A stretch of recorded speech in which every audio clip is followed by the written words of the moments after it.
Hello friends, welcome back to our channel. இன்னைக்கு நம்ம சேனல்ல ஃப்ரிட்ஜ் ஆர்கனைசேஷன் தான் பார்க்க போறோம். என்னோடது பார்த்தீங்கன்னா ரொம்ப சின்ன ஃப்ரிட்ஜ் தான். அதில் ஃபஸ்ட்டு காய்கறிலாம் எப்படி ஸ்டோர் பண்ணுறது அப்படிங்கிறத நான் ஃபஸ்ட்டு ஷேர் பண்ணுறேன். ஆக்சுவலாக இன்றைக்கி பார்த்தீங்கன்னா நான் ஷூட் பண்ண அன்றைக்கி சாட்டர்டே. நான் எப்போவும் சாட்டர்டே ஈவினிங் தான் போய் ஷாப் பண்ணுவோம். பட் ஈவினிங் தினமும் மழை பெய்யறனால மதியமே போய் காய்கறி எல்லாம் வாங்கிட்டு வந்தாச்சு. காய்கறிலாம் வாங்குறதுக்கு முன்னாடி நான் மீல் பிளானிங் பண்ணிவிடுவேன்.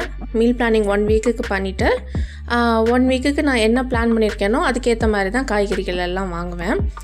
சில காய்கறிகள் 1-2 மேபி மிஞ்சி இருந்தால் இருக்கும் அதுக்கு முன்னாடி வாங்கினது. ஸோ அதெல்லாம் செக் பண்ணிவிட்டு அப்புறம் தான் வாங்குவேன். வாங்கிட்டு ஃபஸ்ட்டு நான் ஆர்ஓ வாட்டரை எடுத்துக்கிறேன், ஃப்ரெஷ் வாட்டர் எடுத்துக்கிறேன், டேப் வாட்டர் இல்லாமல் நல்லா தண்ணி எடுத்துக்கிறேன். அதில் கொஞ்சமாக 1 டேபிள் ஸ்பூன் அளவு வினிகர் ஆட் பண்ணிக்கிறேன். உங்களுக்கு வினிகர் ஆட் பண்ண பிடிக்கலன்னா அதுக்கு பதிலாக 1 table spoon lemon juice add பண்ணிக்கோங்க.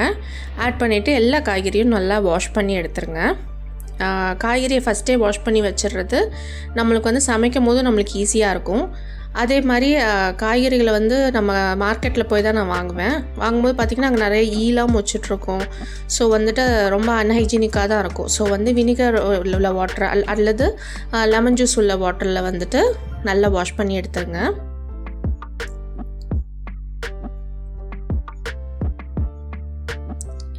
எல்லா காய்கறியும் நல்லா வாஷ் பண்ணி எடுத்துக்கோங்க.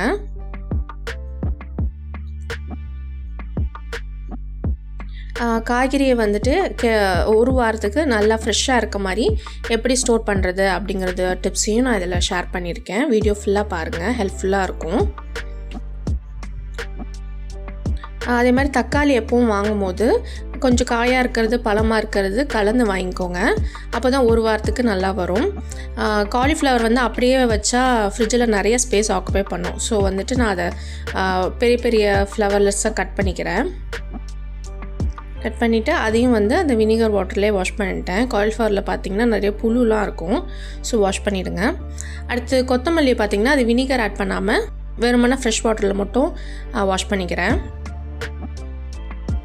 கொத்தமல்லியை வாஷ் பண்ணும்போது அடியில் உள்ள வேர் பகுதியை கட் பண்ணிவிடுங்க. அதில் நிறைய மண் வரும். ஸோ அதை கட் பண்ணிவிட்டு அது ஒரு 2 வாட்டி நல்லா வாஷ் பண்ணிவிடுங்க.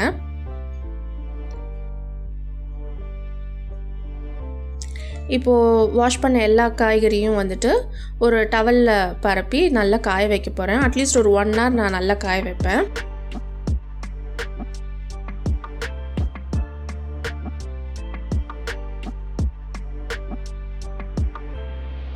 அதுலேயும் குறிப்பாக பார்த்தீங்கன்னா கொத்தமல்லியை நல்லா காய வச்சுருங்க. கொத்தமல்லி மட்டும் இல்லை, நீங்கள் கீரை வாங்கினீங்கன்னா கூட அதை நல்லா காய வச்சுருங்க. ஏன்னா லீஃபி வெஜிடபிள்ஸ் தண்ணியோடு வச்சா அழுக ஆரம்பிச்சிரும். அதனால தான். அடுத்து அது காஞ்சிட்ருக்க டைம் பார்த்திங்கன்னா நான் ஃப்ரிட்ஜையும் ஒரு வாட்டி க்ளீன் பண்ணிவிடுவேன். ஸோ ஒரு 2 வேலை முடிஞ்ச மாதிரி இருக்கும். ஃப்ரிட்ஜில் ஆல்ரெடி இருக்க திங்ஸ் எல்லாத்தையுமே நான் வெளியில் எடுத்துடுறேன். ஆல்ரெடி காய்கறியெல்லாம் நான் சார்ட் பண்ணி வச்சுட்டேன். பழைய காய்கறிகள் இருந்தது, நல்லா இருக்கிறத மட்டும் வச்சுட்டு வேண்டாததை போட்டுட்டேன். ஃப்ரிட்ஜில் எப்போவுமே மேட்ஸ் யூஸ் பண்ணுங்கள். நான் போட்டிருக்கேன் பார்த்திங்களா மேட்ஸ், அந்த மாதிரி மேட்ஸ் யூஸ் பண்ணுங்கள். நான் அமேசானில் தான் இந்த மேட்ஸ் பர்ச்சேஸ் பண்ணேன். நான் அமேசானில் வாங்கின திங்ஸுக்கு லிங்க் டிஸ்கிரிப்ஷன் பாக்ஸில் கொடுத்துருக்கேன். இந்த மேட்ஸ் யூஸ் பண்ணுறதுனால ஃப்ரிட்ஜ் ரொம்ப அழுக்காகாது. நீங்கள் க்ளீன் பண்ணுறது ஈஸியாக இருக்கும். சும்மா ஆல் பர்பஸ் க்ளீனர் நல்லா ஸ்ப்ரே பண்ணிவிட்டு மைக்ரோஃபைபர் கிளாத் வச்சு நீங்கள் வைப் பண்ணிட்டாலே போதும். ஆல் பர்பஸ் க்ளீனருங்கிறது ஒன்றும் இல்லை. ஒரு ஸ்ப்ரே பாட்டிலில் 3/4 பங்கு தண்ணி எடுத்துகிட்டு 1/4 பங்கு வினிகர் ஆட் பண்ணிக்கோங்க. அதில் 1 டேபிள் ஸ்பூன் விம் ஜெல் இல்லை நீங்கள் என்ன லிக்விட் நீங்கள் பாத்திரம் கழுவி யூஸ் பண்ணுறீங்களோ அந்த லிக்விட் எடுத்துக்கோங்க. அதை ஸ்ப்ரே பண்ணி எல்லாத்துமே தொடச்சிட்டேன். பார்த்திங்கன்னா ரொம்ப டஸ்ட் கிடையாது. ஏன்னா எல்லாம் சிந்தி இருந்தாலும் மேட்டில் தான் சிந்தி இருக்கும். ஸோ நான் மேட்டை கொஞ்சம் நல்லா சோப் போட்டு அதை தனியாக வாஷ் பண்ணி வச்சுட்டேன். இப்போது க்ளீன் பண்ணி முடிச்சுட்டு மேட்டை வாஷ் பண்ண மேட்டை அரேஞ்ச் பண்ணிடுறேன்.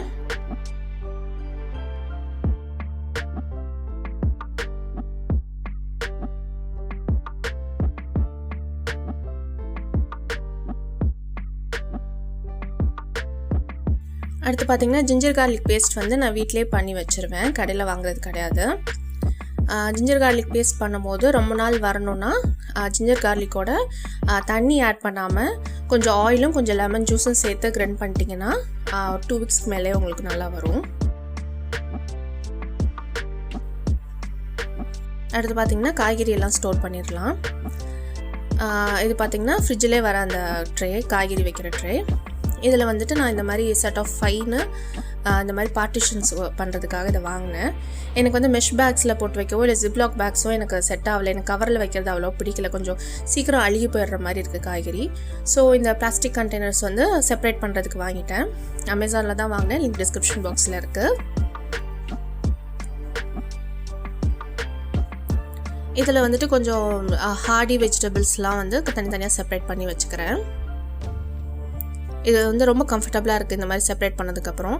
ஏன்னா வந்து இப்போது ஏதாவது கேரட் பார்த்திங்கன்னா கொஞ்சம் சீக்கிரமாக அழுகி போயிடும். அந்த அழுகி போன காய் நம்ம பக்கத்தில் இருக்க காயில் பட்டுச்சுன்னா அதுவும் சேர்ந்து பக்கத்தில் அழுக ஆரம்பிச்சிடும். ஸோ இந்த மாதிரி செப்பரேட் பண்ணி வைக்கிறது நல்லது. இப்போ ஒரு காய் மேலே ஒரு காய் வைக்கிறீங்கன்னா ஹார்டாக இருக்க காயை அடியில் வச்சுட்டு அதுக்கு மேலே லைட்டாக இருக்க காய் வைங்க. இப்போது எக்ஸ்ட்ராவாக இந்த வெள்ளரிக்காயும் 2 பாவக்காயும் மட்டும் இருக்குது, அது மட்டும் நான் மேலாப்பில் வச்சுக்கிறேன். அடுத்து பார்த்திங்கன்னா இந்த மாதிரி கண்டெய்னர்ஸ் வந்து செட் ஆஃப் 4 வாங்கியிருந்தேன் அமேசானில். இதில் வந்து நான் தக்காளிலாம் ஸ்டோர் பண்ணிக்கிறேன். 3 இதில் தக்காளி தான் வைப்பேன். இது வந்து எப்படி 1.5 கிலோ இருக்கும் இந்த தக்காளி. ஏன் இந்த மாதிரி இந்த கண்டெய்னர் வந்து க்ளோஸ் பண்ணுற மாதிரி இருக்கும். ஏன் நான் க்ளோஸ் பண்ணுற மாதிரி வாங்கியிருக்கேன்னா, என்னோடய ஃப்ரிட்ஜ் பார்த்திங்கன்னா ரொம்ப சின்னது. சில சமயம் ரொம்ப ஃப்ரோஸ் ஆகிடுச்சுன்னா அது நான் டீஃப்ராஸ்ட் பண்ணும் போது அதில் இருக்க தண்ணிலாம் அந்த காய்கறி மேலே படும். ஸோ அப்போ வந்து ஒரு மாதிரி காய்கறி வேஸ்ட் ஆகிடும். ஸோ அதனால தான் க்ளோஸ் பண்ணுற மாதிரி கண்டெய்னர்ஸ் யூஸ் பண்ணுறேன். இந்த கண்டெய்னர் பார்த்திங்கன்னா இதில் 3 பார்ட்டிஷன் இருக்கும். ஒரு பார்ட்டிஷனில் க்ரீன் சில்லி வச்சுருக்கேன். க்ரீன் சில்லி வைக்கும் போது காம்பு உடச்சி போட்டுட்டு வைங்க, 10 நாளைக்கு மேலே கூட நல்லாயிருக்கும் அந்த பச்சை மிளகா. அதே மாதிரி அடிப்பக்கமும் மேல் பக்கமும் டிஷ்யூ பேப்பர் போட்டு வைங்க. அப்போ தான் அந்த கண்டென்சேஷன் ஆகிற அந்த வாட்டர் ட்ராப்லெட்ஸ் வந்து அதில் விழுந்தாலும் டிஷ்யூ பேப்பர் அப்சர்வ் பண்ணிடும். அதிலே வந்து 3 பார்ட்டிஷன் இருக்கு இல்லையா, ஒரு இதில் பச்சை மிளகா, ஒரு இதில் கருவேப்பிலை, ஒரு இதில் கொத்தமல்லி வச்சுருவேன். ஸோ 3மே ஒன்றா எடுத்துக்கலாம், ஈஸியாக இருக்கும் எனக்கு எடுத்துக்கிறதுக்கு. இருக்க கண்டெய்னர்ஸ்லேயே எனக்கு ரொம்ப பிடிச்ச கண்டெய்னர் இது தான். அடுத்த லெமனை வந்து இன்னொரு பாட்டிலில் போட்டு வச்சுருவேன். மூட மாட்டேன், பாட்டில் அப்படியே ஓப்பனில் தான் வைப்பேன். இப்போது காய்கறியை பார்த்திங்கன்னா அதையும் வந்துட்டு ஃப்ரிட்ஜில் அரேஞ்ச் பண்ணிடுறேன்.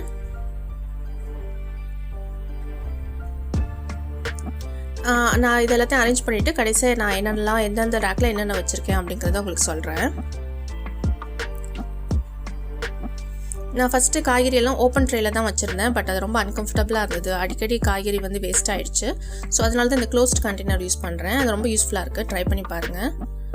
அடுத்து பார்த்திங்கன்னா நாங்கள் காய்கறி, மளிகை சாமான் எல்லாமே தான் வாங்கிட்டு வந்திருந்தோம். ஸோ ஆப்வியஸ்லி ஸ்நாக்ஸும் வாங்கிட்டு வந்திருந்தோம். ஸோ வந்துட்டு அதை வந்துட்டு இந்த மாதிரி கிளாஸ் கண்டெய்னர்ஸ், ஃபுட் கிரேட் உள்ள கண்டெய்னர்ஸில் ஸ்டோர் பண்ண போகிறேன்.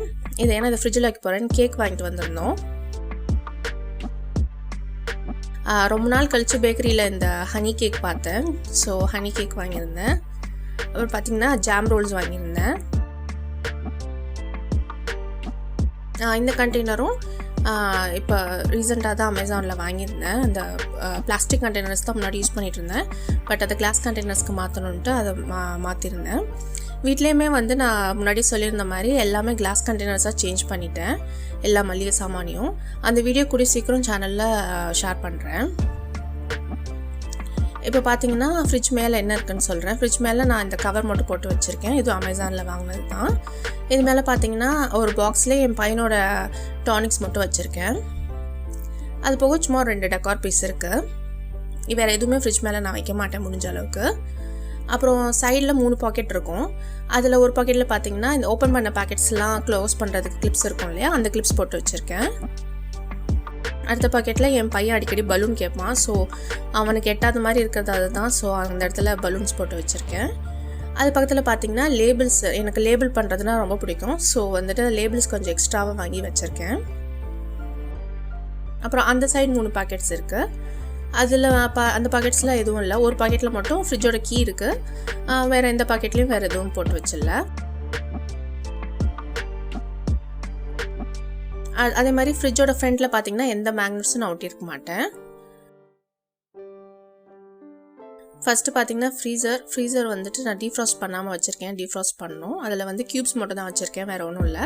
அது கீழே இருக்க ட்ரேயில் பார்த்திங்கன்னா பால் பாக்கெட், தயிர் பாக்கெட், பன்னீர், மஷ்ரூம் இந்த மாதிரி ஐட்டங்கள் மட்டும் இதில் வைப்பேன். அடுத்த ட்ரேயில் பார்த்திங்கன்னா தயிர் இருக்குது. இன்னொரு பாஸ்கெட்டில் வந்துட்டு வெஜிடபிள்ஸ் இருக்குது. பின்னாடி 2 பாக்ஸில் வந்துட்டு ஸ்நாக்ஸ் வச்சுருக்கேன். இது வந்து பீங்கானால் பண்ண ஜாரு, அதில் தான் தயிர் வர ஊற்றுவேன். வீட்டில் பண்ணுற தயிர் தான். அது பின்னாடி ஸ்நாக்ஸ் வச்சுருக்கேன். சைடில் வந்து சோளம் வாங்கிட்டு வந்தது சைடில் வச்சுருக்கேன். அது கீழே இருக்கிறதுல பார்த்திங்கன்னா மாவு எப்போவுமே இருக்கும். அது பக்கத்தில் நான் அந்த இன்னொரு பாஸ்கெட் வச்சுருக்கேன். கீழே 4மே வந்து ஃபுல்லாக வெஜிடபிள்ஸ் தான். அது கீழே வெஜிடபிள்ஸ் தான்.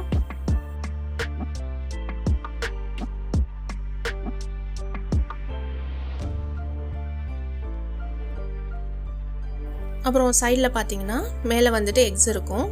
அது கீழே வந்துட்டு கொஞ்சம் தேங்காய், ஓப்பன் பண்ண தேங்காய் அதில் தான் வைப்பேன். அது கீழே பார்த்திங்கன்னா jam bottle, sauce, butter, ginger garlic paste இருக்கும். எப்போவுமே வீட்டில் கொஞ்சம் குளுக்கோஸ் இருக்கும். அது கீழே கொஞ்சம் இன்னும் மிஸ்லினியஸ் ஐட்டம்ஸ் எல்லாத்தையும் அதில் ஆட் பண்ணியிருப்பேன். ஒரு சின்ன ஃப்ரிட்ஜை கூட நம்ம ரொம்ப சுலபமாக, ரொம்ப ஃபங்க்ஷனலாக நம்ம ஆர்கனைஸ் பண்ண முடியும், நம்மளுக்கு ஏற்ற மாதிரி சூட்டபிளான கண்டெய்னர்ஸ் வாங்கிக்கிட்டா. ஸோ நீங்களும் ஆர்கனைஸ் பண்ணுங்கள். அந்த வீடியோ பிடிச்சிருந்தா லைக் பண்ணுங்கள், ஷேர் பண்ணுங்கள், கமெண்ட் பண்ணுங்கள். மறக்காமல் நம்ம சேனலுக்கு சப்ஸ்கிரைப் பண்ணுங்கள். தேங்க்யூ ஃபார் வாட்சிங்.